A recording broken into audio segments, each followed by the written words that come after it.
So if you've been feeling stuck in your business and you're not sure how to get to the next level and you're wondering if you should invest in higher level mentorship, then in this video, what I want to share is 7 things that I learned after sitting for actually 6 days with a higher level mentor. And at the end, I'm going to tell you who that mentor was, and I'm going to share the top things that I learned from that experience. So if you are kind of feeling stuck in your journey and you're wondering how do you take it to that next level, then keep on watching because I am going to share my experience with you. With that being said, hi there, my name is Barbie Figueroa, and if you're new here, welcome. And if you're not new, welcome back. And so before I get into the 7 things that I learned, I just want to tell you a quick story about how I decided that it was time for me to get higher level mentorship. Now, I have been on a journey in internet marketing since 2007. I've been through all kinds of highs and lows and ups and downs, and I've had lots of success, and I've had periods of where I really didn't know what to do. And I've always known since the very beginning is that the quickest shortcut to where you want to go is to sit under the wing of a mentor. In my last business venture, I had a really strong leadership, but then things changed and that leadership was no longer there. And so I never really sought more mentoring. And as a matter of fact, I just literally took a period of just being by myself and being isolated. And since I am a woman of faith, I was just like praying to God, like, God, what is my next move? Like, where do I go from here? What do I do? And a lot of people crossed my path and a lot of things happened. But then one day, a girl who happens to be a stay-at-home mom, just like me, who was one of the very first people that I signed up into a business opportunity, she reached out and she's like, hey, why don't we jump on a Zoom or something? Why don't we chat? We jump on a Zoom after like 6 years. Actually, it was the first time we actually spoke to each other face to face. We were kind of like, working together to keep each other accountable. And I am a woman of faith, don't know exactly how to incorporate that into my business in a way that it feels, natural. And she's like, oh, you have got to go sit with this mentor for a while. He's really good at bringing both, because some people brand themselves as a Christian first, and then they do the business part. For me, I'm more like, I love the business part. I love the systems. I love the strategy, the tactics. I love all that stuff. But then I incorporate the faith stuff in between there. And so she's like, you need to go sit with him because he's going to help give you clarity. So I was like, wow, what an incredible full circle moment. So I was like, and then she told me the results she got, which were absolutely incredible, like actual dollars results. And I was like, okay, say no more. I'm going to sign up. And so I did. And so this is what I learned after 6 days of being with this person. And like I said, if you wait to the end, I'm going to tell you exactly who he is so that you can sit under his wing for a while too, because I highly, highly recommend it. The first thing that I learned, and it's something that I've struggled with, I don't know if you've struggled with it, but if people pay, they will pay attention. If people pay, they will pay attention. Now, I don't know about you, but I've done lead converting website design. I've worked with people in the past, and I've always not charged enough. I've struggled with charging people for stuff. And I learned that when you do that, you're actually doing people a disservice. So right now, hear me now, if you struggle with that problem, that you are not charging enough, or you're attracting people that want everything for free, and then when you've given them everything away for free, you turn around and say, wow, I just feel like I got violated. Well, it's because you're attracting people that want everything for free. So when they pay attention. Now, the only real exception is like YouTube videos, your social media content, because that is like the content that shows people that you can help them, right? But the way you actually help them is by charging them for it. Number 2 is learn from someone that shares your core values, no matter how much they're making. Now, I made this mistake on my journey many times, and I thought, okay, this person's making 6 figures.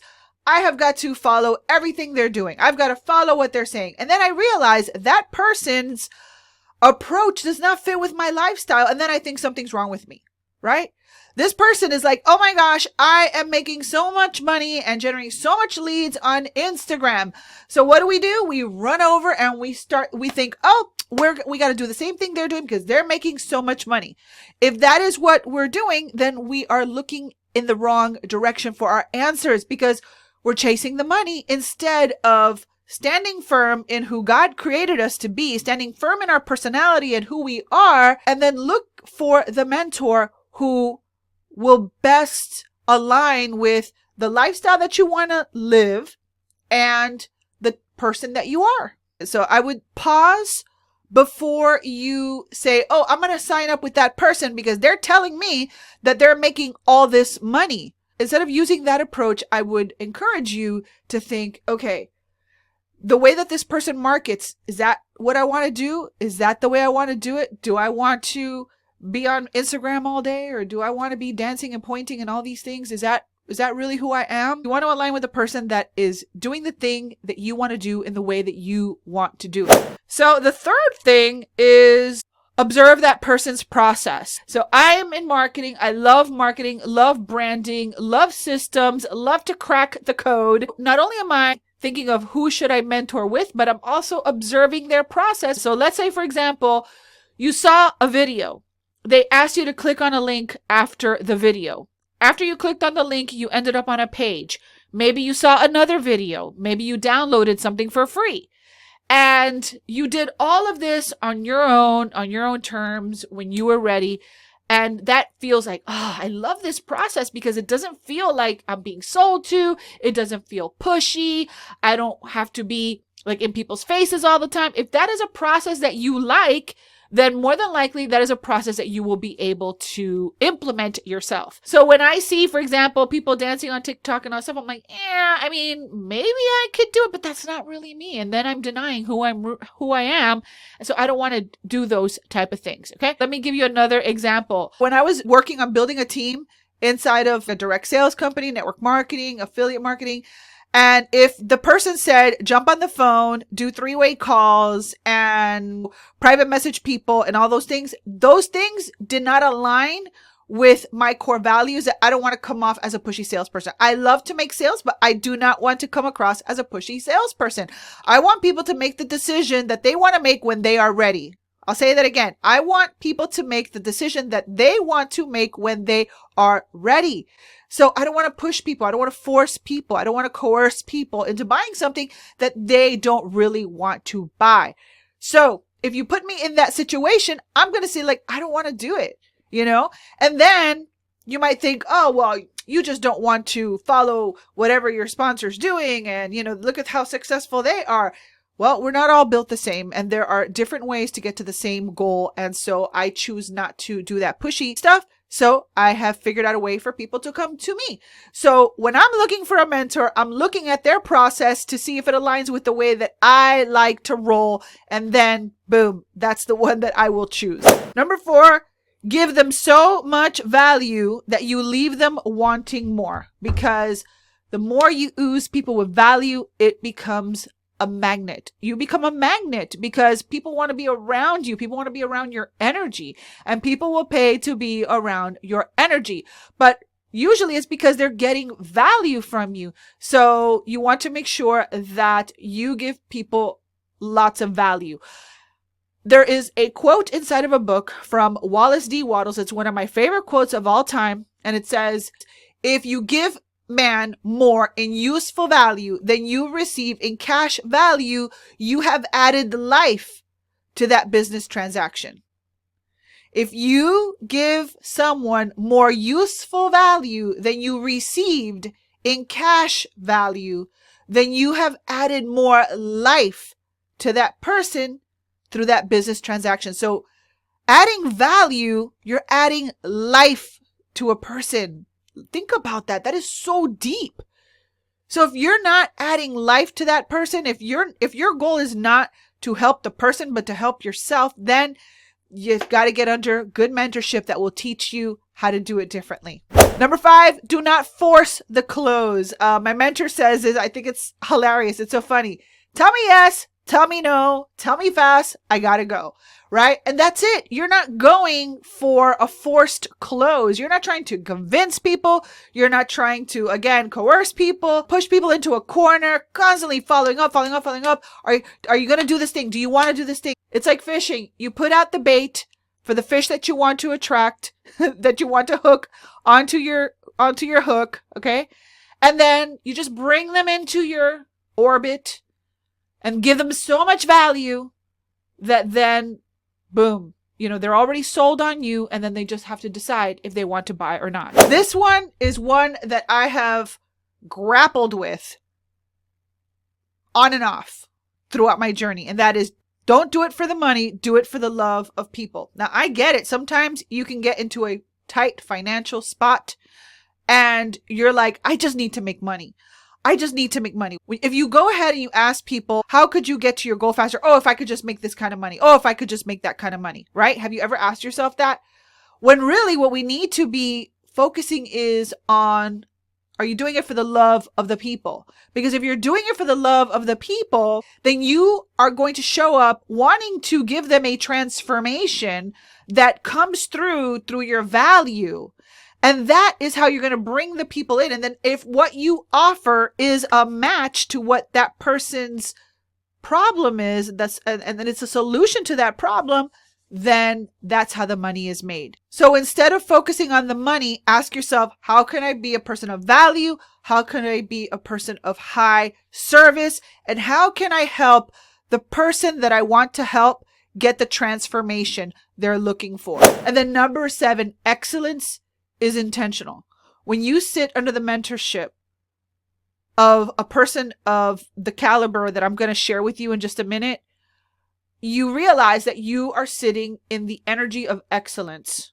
Not perfection, just excellence.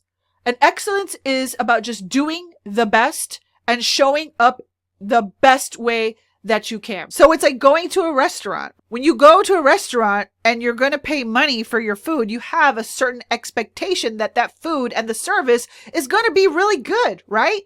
Well, one time we went to a Chili's to have dinner, and my husband ordered the salmon with the rice pilaf and the broccoli. And I get it. Chili's is not the most high-end restaurant, but still you're paying it was like $18 a plate for salmon, rice, and broccoli, right? So you still have this expectation that it's going to be good. And so they come out with the plate, and the broccoli is like super dry, inedible. And my husband says, I'm the one that usually, I was a waitress back in the day when I was a teenager, so I'm more likely to say something if the food doesn't come out right. My husband's a little bit more shy about that stuff, but this time it was like, wait a minute, this looks really bad. So he calls the waiter over, the waiter comes over, and then my husband's like, man, what's wrong with this broccoli? Like, it looks really, really bad. Like, it's just like, it looks raw. Like, are you guys like microwaving this? And then he's like, oh yeah, we put it in the microwave. And he goes, You're microwaving the broccoli? Man, for that, I could have just ate at home. Like, if I come to a restaurant, I expect that I'm going to have not a mediocre experience. I'm paying you $17, $18. It should be, maybe it doesn't have to be perfect, but it should be excellent. It should be an excellent experience. That way people want to come back. And that is what good mentorship did for me. That modeling of excellence was so impactful that not only does it make me want to go back, but it makes me want to be that person that operates in excellence. I got to share this quote with you. It is so, so good. I wrote it down, and it says, excellence is never an accident. It is the result of high intention, sincere effort, intelligent direction, skillful execution, and the vision to see obstacles as opportunities. That is really, really powerful. Excellence is intentional. So if we're stuck in our business, maybe we need to be a little bit more intentional. Maybe we need to focus more on excellence. Maybe we need to focus more on helping the people instead of just the money, because when we help the people, the money comes. So who am I talking about? You stayed all the way to the end. I am talking about Myron Golden. Maybe you've seen him on YouTube. Maybe you haven't. If you haven't, I highly encourage you to go through his Make More Offers challenge. It's going to change your life. It's going to change your mindset. It's going to change your heart set. It's absolutely incredible. And I'm really excited because he made me see things in a different way. And even a lot of the things that I knew, he explained them in a way they took root. So if you're interested in sitting under his mentorship for a little bit, then I will go ahead and link his Make More Offers challenge inside of the description box and right over here in the pinned comment. I highly encourage you to go check him out. So hopefully this video helped you. Hopefully it inspired you. Tell me which one was your favorite point. I would love to hear it right below in the comment section. If this video helped you, please do me a favor and give it a like, because by giving a like, it sends it out to more people. And if it can get in front of more people, that would be so awesome. So with that being said, this has been Barbie Figueroa. Thank you so much for watching, and I will see you on another video. Bye for now.